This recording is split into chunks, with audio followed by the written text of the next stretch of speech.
जब सारा देश मां दुर्गा और नवरात्रि के उत्सव में डूबा था, तब अचानक ही रतन टाटा के निधन से हर किसी को गहरा सदमा दे दिया। रतन टाटा के अचानक निधन से पूरे देश में शोक की लहर दौड़ गई।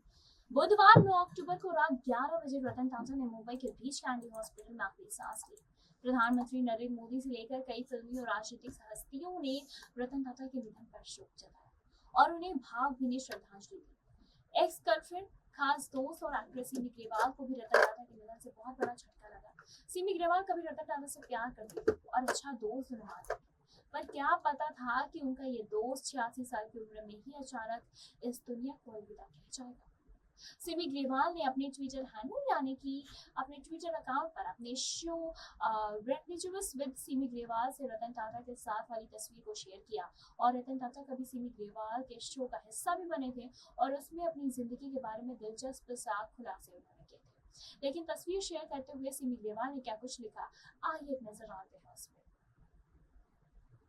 सिमी ग्रेवाल ने लिखा, वो कहते हैं कि तुम चले गए, तुम्हारा नुकसान सहना करना और बहुत ही ज्यादा मेरे लिए मुश्किल हो गया, बहुत ही ज्यादा मुश्किल। अलविदा मेरे दोस्त।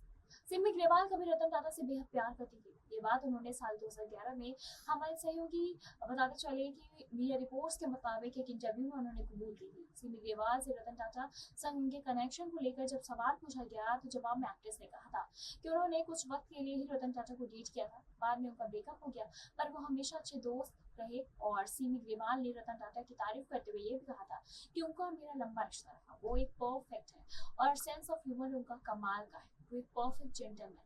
पैसा कभी भी उनके लिए अहम नहीं रहा। वो यहाँ इंडिया में इतना रिलैक्स होकर नहीं रह पाते जितना कि वो बाहर रहते। रतन टाटा के पास सब कुछ था, लेकिन उन्हें एक दर्द था जिसका जिक्र उन्होंने अपने मैनेजर शांतु की स्टार्टअप गुड फेलोज की ओपनिंग के दौरान किया था। यानी कि उन्होंने बताया था, आप नहीं जानते कि अकेले रहना कैसा होता है। रतन टाटा दुनिया को अलविदा कह चुके हैं, लेकिन वो हमेशा देशवासियों के दिलों में राज करेंगे। वो बड़े कारोबारी थे, कारोबार के साथ साथ उन्होंने अपने देश के प्रति अपनी जिम्मेदारियों को भी बखूबी निभाया। हर कोई आज उनकी निजी जिंदगी के बारे में जानना चाहता है, उनके परिवार के बारे में जानना चाहता है कि उनके परिवार में कौन कौन है, आखिर कौन कौन है उनके लाइफ का अहम हिस्सा। दरअसल रतन टाटा ने कभी शादी नहीं की। जीवन भर वो देश की तरक्की और दूसरों के बारे में सोचते रहे। वो भारत के लोगों के लिए ही नहीं बल्कि दुनिया भर के लोगों के लिए एक मिसाल से कम नहीं थे। उन्होंने टाटा ग्रुप को अपनी सूझबूझ से बुलंदियों पर पहुंचाया और आज भी टाटा ग्रुप भारत की सबसे ज्यादा कंपनियों वाला ग्रुप है। टाटा ग्रुप इतना बड़ा है कि ये नमक से लेकर जहाज तक बनाता है। रतन टाटा ने अपने जीवन में कई कामयाबी हासिल की। उन्हें पद्म भूषण और पद्म विभूषण से भी सम्मानित किया गया था। क्या आप प्रेम कहानी के बारे में जानते हैं? उन्होंने खुद ही ये कहानी शेयर की थी। रतन टाटा के पास सब कुछ था, लेकिन उन्हें एक दर्द था जिसका जिक्र उन्होंने अपने मैनेजर शांतु के स्टार्टअप गुड फेलोज की ओपनिंग के दौरान किया था। बताते चले उन्होंने कहा था कि अकेले रहना एक बहुत बड़ा दर्द होता है। मेरे पास सब कुछ था, चाहे वो पैसा हो, चाहे वो शोहरत हो, चाहे वो इज्जत, लेकिन एक अकेलापन बहुत चुभता है। 85 साल के बैचलर रतन टाटा ने यह कहा था कि जब तक आप वास्तव में बुढ़े नहीं हो जाते तब तक किसी को भी बूढ़े होने का मन बिल्कुल भी नहीं करता। रतन टाटा की शादी नहीं हुई थी, लेकिन उनकी भी एक प्रेम कहानी रही, लेकिन ये प्यार अधूरा रह गया। रतन टाटा को एक कंपनी में काम करने के दौरान लॉस एंजल्स से प्यार हुआ था, लेकिन वो उस लड़की से शादी करने ही वाले थे, तभी अचानक उन्हें वापस भारत लौटना पड़ा क्योंकि उनकी दादी की तबीयत ठीक नहीं थी। रतन टाटा को ये लगा था कि शायद जिस महिला को वो प्यार करते हैं वो भी उनके साथ भारत आ जाएगी, लेकिन रतन टाटा के मुताबिक 1962 की भारत और चीन की लड़ाई के चलते उनके माता पिता उस लड़की को भारत आने के पक्ष में नहीं थे और इस तरह उनका ये रिश्ता टूट गया। रतन टाटा की शख्सियत के बारे की बात करें तो वो सिर्फ एक बिजनेसमैन ही नहीं बल्कि एक सादगी से भरे नेक और दरिया दिल इंसान थे। लोगों के लिए आदर्श और प्रेरणा स्रोत भी थे। साथ ही वो अपने समूह से जुड़े छोटे से छोटे कर्मचारी को भी अपना परिवार मानते थे और उनका ख्याल रखने में कोई कसर नहीं छोड़ते थे। बताते चले कि इसके कई उदाहरण सामने आए हैं। इसके अलावा भी उन्हें जानवरों से खास तौर पे कि स्ट्रीट डॉग से खास काफी लगाव है। वो कई गैर सरकारी संगठनों और एनिमल शेल्टर्स को भी दान करते थे। इसके अलावा वो किसी भी विपदा की स्थिति में हमेशा मदद के लिए तैयार रहते थे, फिर चाहे वो मुंबई कि 26/11 अटैक हो या फिर कोरोना महामारी हो। साल 1868 से में शुरू हुए कारोबारी घराने की कमान अपने हाथों में लेने से पहले रतन टाटा 70 के दशक में टाटा स्टील जमशेदपुर में काम किया करते थे। जब कारोबार की सभी बारीकियां उन्हें समझ में आ गई, फिर उन्होंने ग्रुप में अपनी दमदार एंट्री की और अपनी ही मेहनत और काबिलियत के दम पर उन्होंने घरेलू कारोबार को आसमान की बुलंदियों पर पहुंचाने का काम किया। रतन टाटा ने 1991 में पूरे ग्रुप की कमान अपने हाथों में ली थी। साथ ही साथ रतन टाटा आजीवन अविवाहित रहे, हालांकि अपने ही जीवन में उन्हें 4 बार मोहब्बत हुई।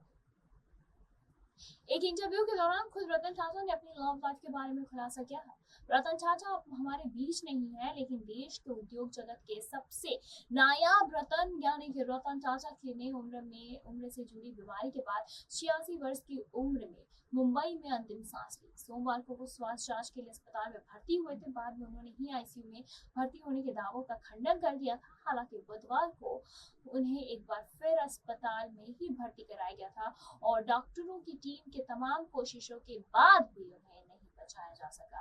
बताते चले कि रतन टाटा अपनी सादगी और सरल स्वभाव की वजह से ही जाने जाते थे। रतन टाटा के निजी जीवन की अगर बात करें तो उन्होंने शादी नहीं रचाई थी। अगर बात करें उनके जीवन में प्यार की, तो उनके जीवन में प्यार 4 बार दस्तक दे चुका था, लेकिन रतन टाटा आजीवन अविवाहित है। हालांकि अपने जीवन में उन्हें 4 बार मोहब्बत हुई। एक इंटरव्यू के दौरान खुद रतन टाटा ने इस चीज को और अपनी लव लाइफ के बारे में खुलासा किया था। उन्होंने कहा था कि उनकी जिंदगी में प्यार ने एक नहीं बल्कि 4 बार दस्तक दिया था, लेकिन मुश्किल दौर के आगे उनके रिश्ते शादी के मुकाम तक पहुंच नहीं सके। इसके बाद फिर कभी उन्होंने शादी के बारे में भी नहीं सोचा। उनका पूरा का पूरा ध्यान भारत में टाटा ग्रुप को आगे बढ़ाने की ओर लगा रहा। उद्योगपति रतन टाटा ने अपने इंटरव्यू में बताया था कि उन्हें प्यार हुआ था, लेकिन उनकी प्रेम कहानी शादी के मुकाम तक नहीं पहुंच पाई।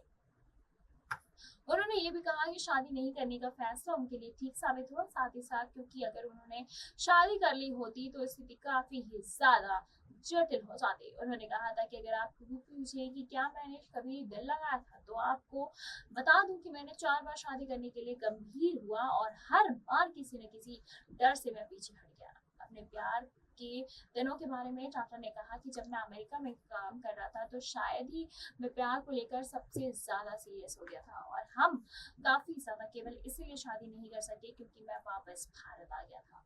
बताते चले कि रतन टाटा की प्रेमिका भारत नहीं आना चाहती थी और दूसरा उस वक्त की जब भारत चीन का युद्ध भी छिड़ा हुआ था। आखिर में उनकी प्रेमिका ने अमेरिका में ही किसी और से शादी कर ली और इसके बाद उन्होंने अपना पूरा ध्यान टाटा ग्रुप पर लगाया और समूह की कंपनियों को आगे बढ़ाने पर साथ ही साथ काम किया। कुछ मीडिया रिपोर्ट्स के अनुसार बताते चले ऐसा दावा भी किया जाता है कि रतन टाटा कभी अभिनेत्री सिमी ग्रेवाल के करीब आ गए थे। एक इंटरव्यू में सिमी ने रतन टाटा को लेकर कहा था कि वो एक परफेक्ट जेंटलमैन है। उनका सेंस ऑफ ह्यूमर काफी अच्छा है, काफी ज्यादा बढ़िया है और वो काफी ज्यादा विनम्र है। हालांकि दोनों का रिश्ता आगे तो नहीं चल पाया और इसकी जानकारी भी किसी को नहीं हुई। बताते चले इसी के साथ सिमी ग्रेवाल ने भी रतन टाटा से मोहब्बत करती थी, लेकिन किसी निजी कारणों की वजह से उनका रिश्ता नहीं चल पाया। फिलहाल इस पर आपकी क्या कुछ रहा, हमें कमेंट करके जरूर बताएं। ऐसे तमाम लेटेस्ट खबरों को जानने के लिए जुड़े हमारे साथ, देखते रहें नेक्स्ट